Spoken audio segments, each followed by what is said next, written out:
सोचिए, राजस्थान में एक हेल्थ वर्कर दिन रात काम करता है और महीने के आखिर में उसकी सैलरी ही नहीं आती।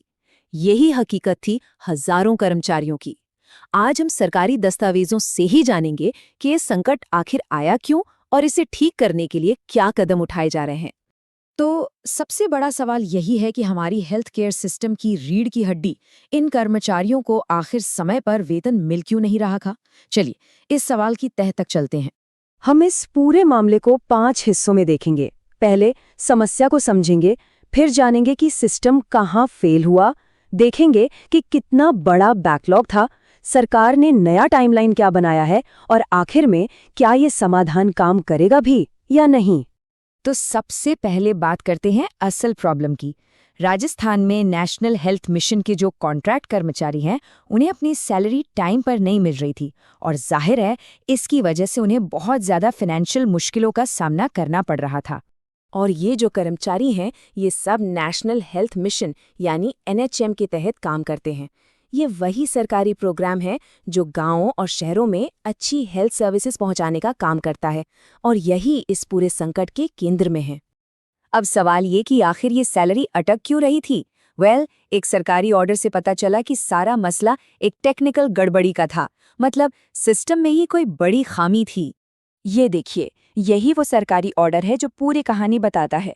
इसमें साफ साफ लिखा है कि सैलरी के लिए जो बिल भेजे जा रहे थे उन्हें एक सरकारी पेमेंट सिस्टम बार बार रिजेक्ट करा था।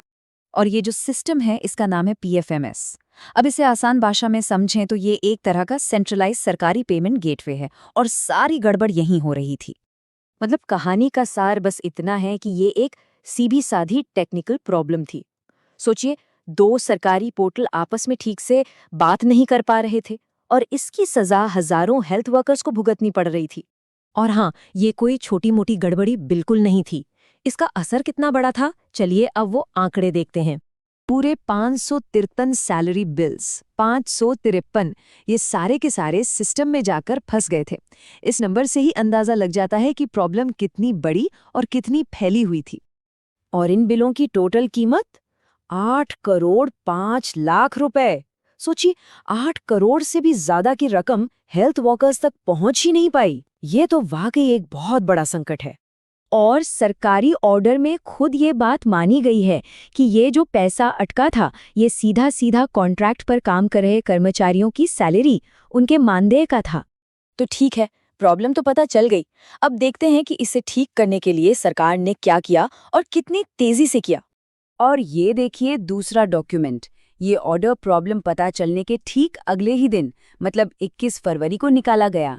इससे पता चलता है कि मामले को कितनी सीरियसली लिया गया और फौरन एक नया बेहतर सिस्टम बनाने का फैसला हुआ।